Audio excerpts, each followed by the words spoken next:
When I say, who's the master? You say, no. What is going on, guys? Showing up the King here, back with another video, and today I am bringing you a live death battle reaction. I know it's been a while, so if you guys are familiar with my channel, don't forget to rate the video if you enjoyed the video, subscribe to the channel, and hit bell notifications so that you can be reminded of when I upload a lot of this great content that you have been looking at recently.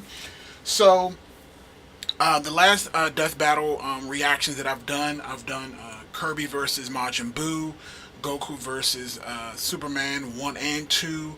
I also did Toph versus Gaara, just to name a few of the ones that I've done. But this is going to be my first live reaction, and this one is actually the G1 Optimus Prime versus the original Gundam. This actually should be very interesting. I'm actually interested in both series, more so Transformers than Gundam. The Gundams that I actually focus on mostly is G Gundam, Gundam Wing, and then you know, the Bill Diver series. So I am very familiar with the Gundam series as a whole, but I must admit that I'm not as familiar with the original Gundam than I am with the other ones. Now, that being said, I do think that the original Gundam is still going to pull off this win, just simply because they have the breadth of just techniques and skill that the Gundams have are just leagues above Optimus Prime. Now, Optimus Prime is a fantastic warrior, but I think if you're putting them up against someone like the Gundams, it's a no-brainer. So we're going to get started with this reaction. We're going to go through, and again, just this is fair use, no copyright intended. I'm just reacting to the video, so without further ado, let's get into it. That's the number 23 NB.com/deathmetal.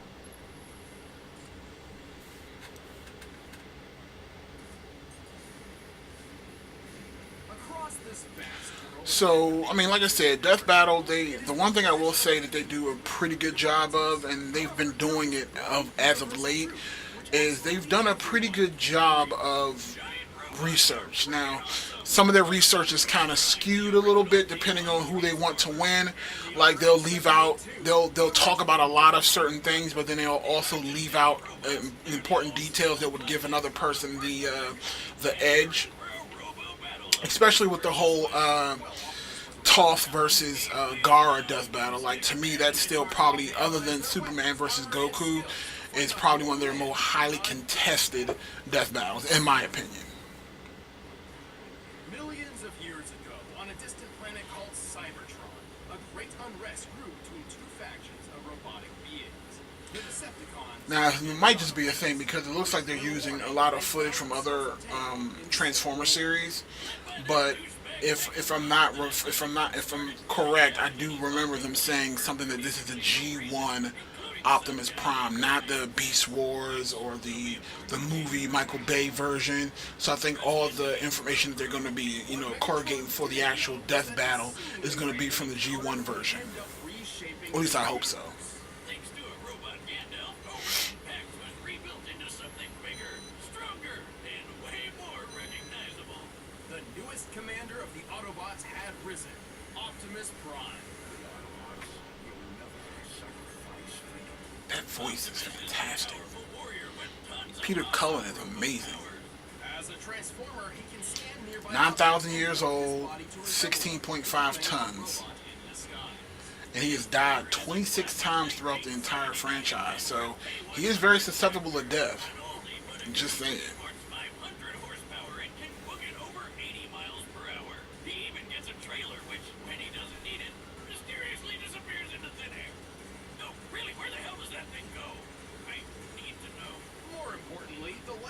Of every transformer resides in their spark, sort of like a soul. And Optimus is no different. I didn't realize that it teleports. That's crazy. His spark gives him a few unique abilities. Yeah, his spark's pretty rare. Compared to other robo people, it gives him increased strength, speed, and durability. He can shoot laser beams from his hands, fly with either a jetpack or his feet boosters, and move his limbs around while they're detached like some sort of ghost robot. Yeah, it's a little weird. I don't know if Optimus Prime uses that kind of feature on a regular basis. That is how rare a being of his caliber is. Is that what all those people on Wall Street were protesting? Even then, many of Optimus' I do kind of like the little factoids that the little pop-up videos that they toss in there to give additional details. leadership. Oh, yeah, you know, I mean, nothing much. It's just a piece of robot god.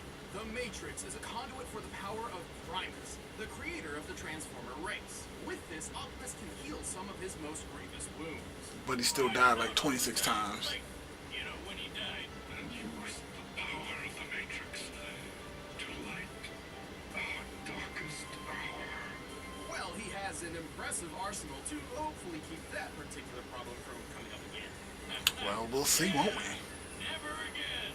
Regardless, he wields the Ion Blaster, a giant death cannon which Prime one-hands like a boss. This big old rifle fires bolts of energy strong enough to take down most Decepticons, and can even be fired into space from ground level. Even better, it never seems to run out of ammo. One can only dream.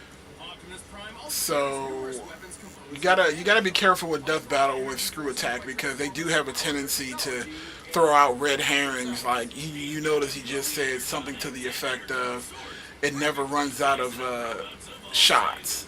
And I guess they probably work pretty good on people too.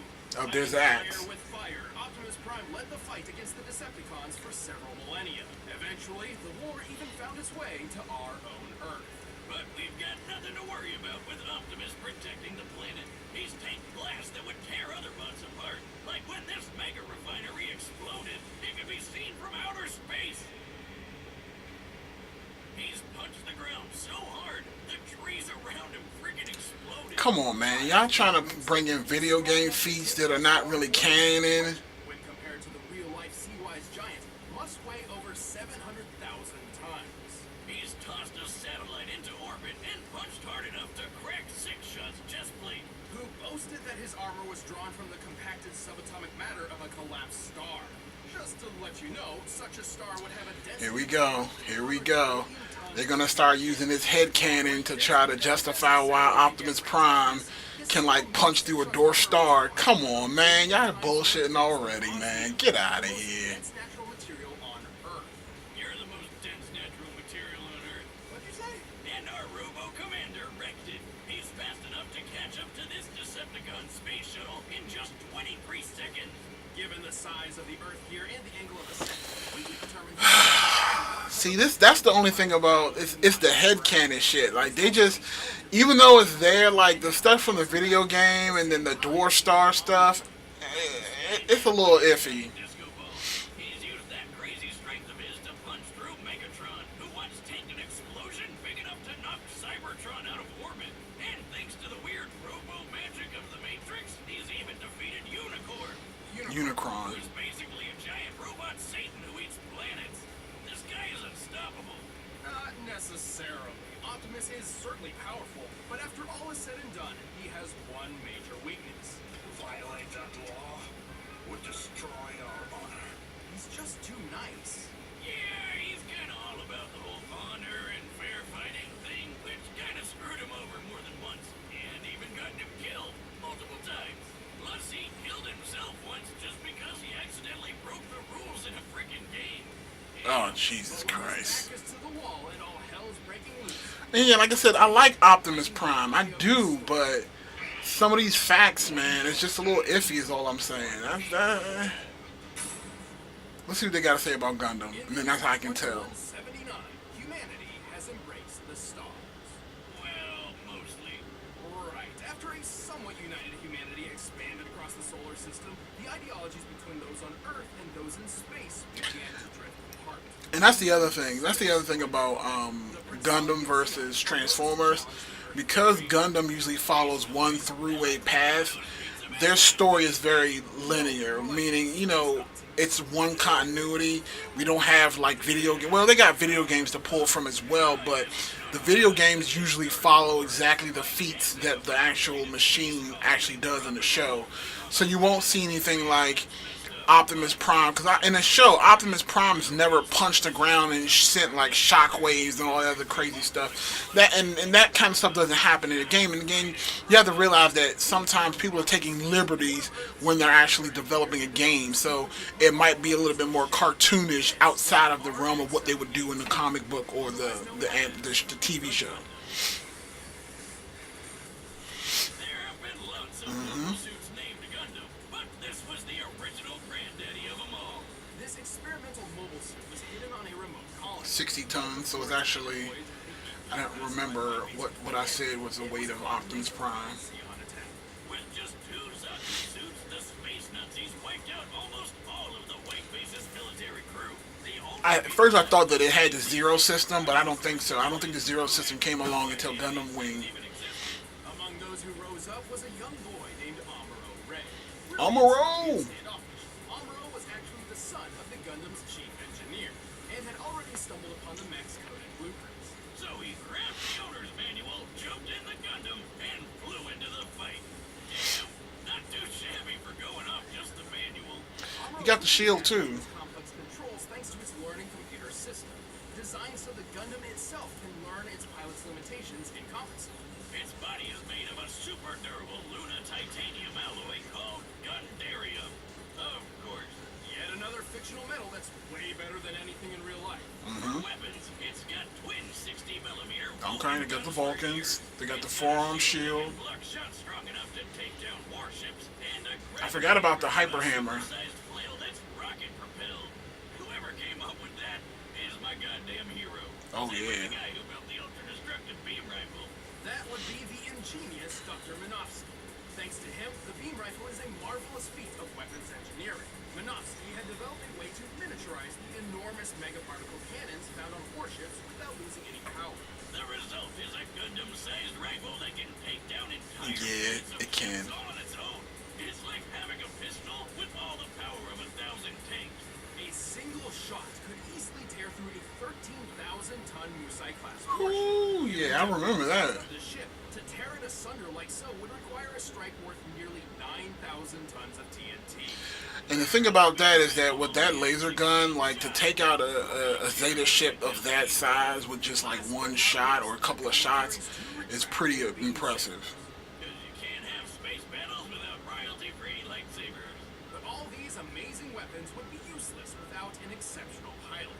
Despite still technically being a civilian, Amuro became the main pilot for the Gundam. Turns out his skill was mostly thanks to his previously unknown abilities. Amuro was a new type. Okay, so he's a new type like Hero. Apparently, humankind was never meant to live under gravity's pull. In space, without it literally weighing down their souls, some humans developed psychic powers. Yeah, so he can use the Zero system. For why someone gets powers, and we've heard a lot of them with. So what, he can like read minds or something? He can write precog. Yeah. Little definition, often differing between different people. Most new types can instantly understand each other upon contact, even drawing kinship between sworn enemies. Amuro's abilities in particular grant him something akin to precognition. He can predict exactly what will happen on the battlefield and where his enemies will be, and can capitalize on it if he reacts fast. How could he possibly predict I'd attack from the other side? Yep, he does. Now the Zero system increases that, but I don't think that this Gundam has a Zero system. But because Amuro is a new type, it does affect him. So that does make sense. A magnetic coating was added to the Gundam to compensate, reducing the suit's friction and increasing its speed by 27%. Over 14 years of military service, Amuro became a legendary pilot. He even learned how to use these super fast funnel guns with his psycho weapon powers. Speaking of speed, the Gundam is comparable to the red Zaku piloted by Amuro's rival Shaw, which is 3 times faster than the standard green model.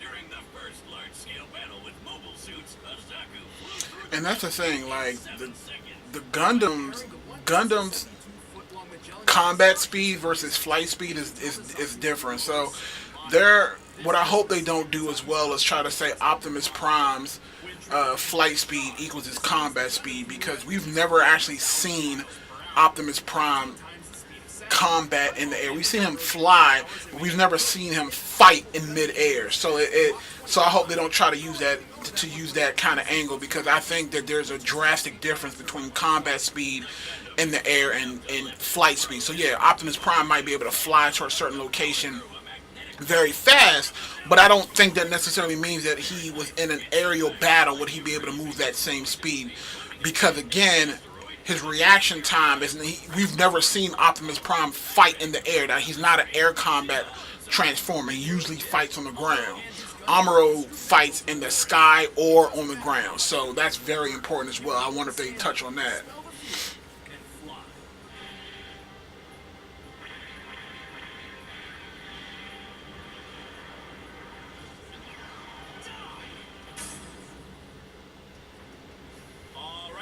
Are set. Let's end this debate once and for all. Alright. First, let me transform your eating habits. Yeah, I don't want to watch the Blue Apron crap. Blue Apron, the leading meal kit delivery service in the U.S.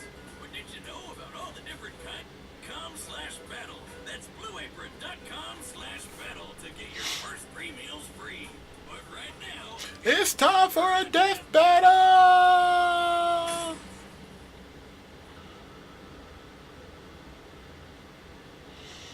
Alright guys, let's see what happens.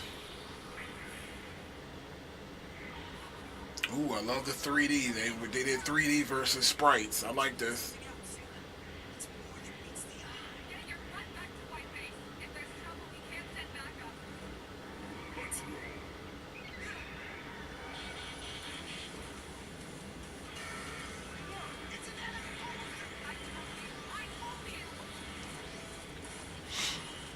Yeah, see, that's the thing. Optimus Prime has never really fought in mid-air in space before, so that is kind of weird.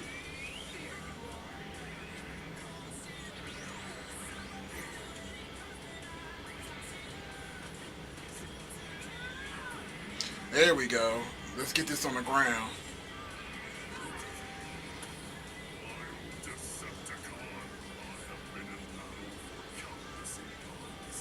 They could have did a better job with the voice too. But again, when you're going against somebody like Peter Cullen, I guess you really didn't compete.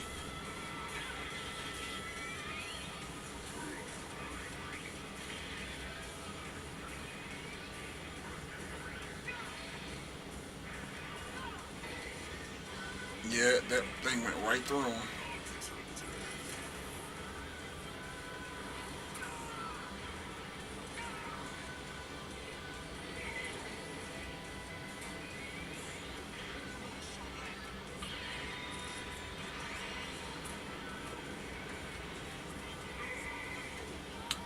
His beam rifle only had 1 shot left? Alright guys,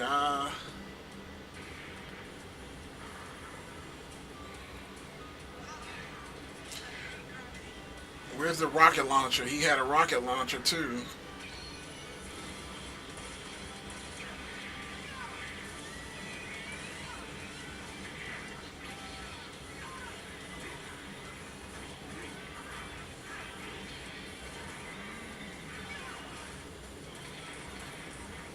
I think in hand-to-hand combat, Optimus Prime definitely has the advantage.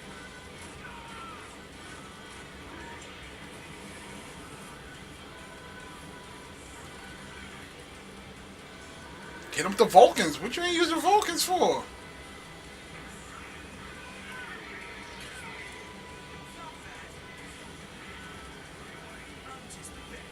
No, don't brag.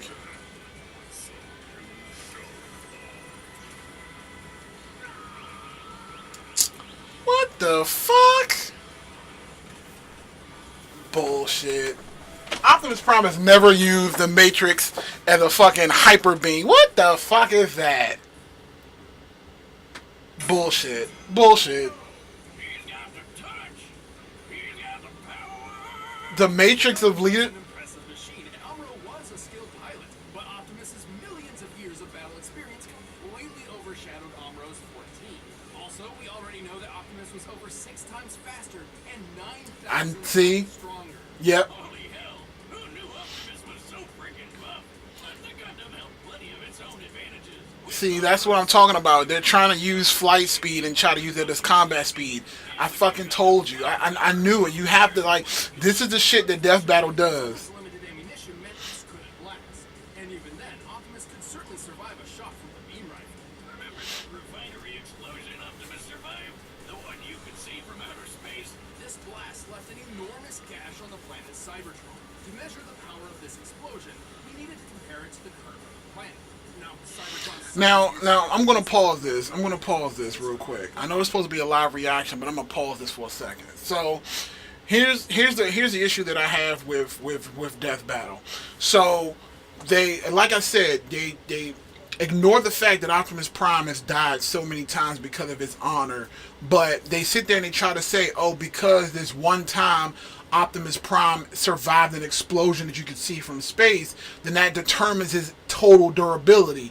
And that doesn't make any sense, because we've clearly seen Optimus Prime get lambasted with regular laser fire from Decepticons and get killed. Like, the shot that Megatron hit him with was not this, was weaker than that explosion. So when Optimus Prime died in that movie, he was killed by a regular beam rifle. So to sit there and say that the Gundam's beam rifle wasn't strong enough to take out Optimus Prime, that doesn't make any sense.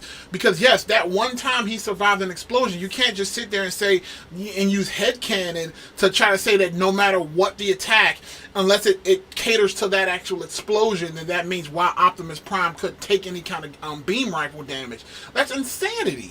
And again, like I said, I called it from the beginning. I knew that they were going to sit here and use his flight speed as this overall speed. Like, again, there is no canon that shows Optimus Prime fighting at that speed. Like, you don't see him zipping around a battlefield fighting Megatron or the other Decepticons doing that. That was just that. See, that's the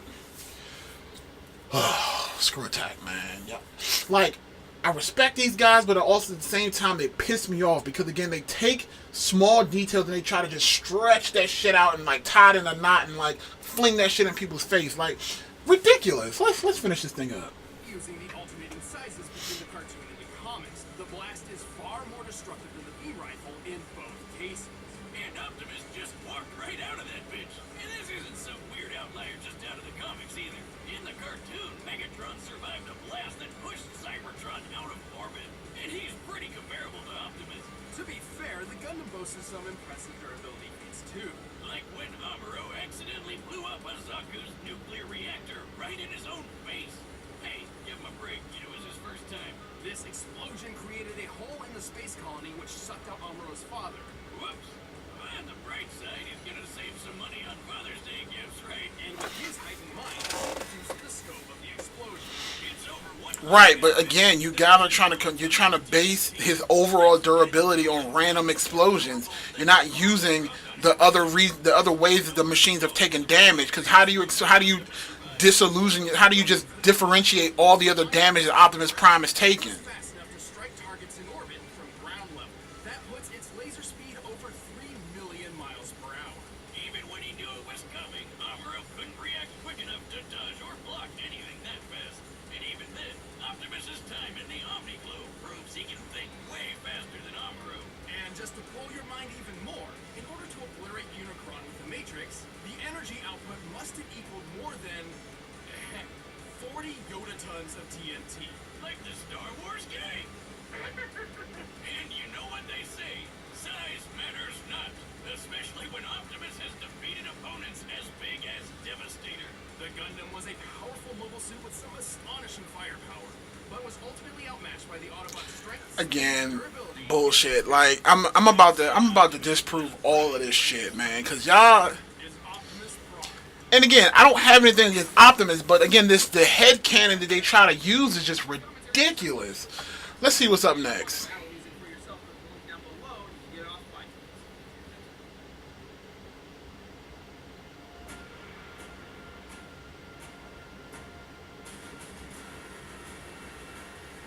Oh, they're trying to do live action now? Boo. Leave that to Bat in the Sun.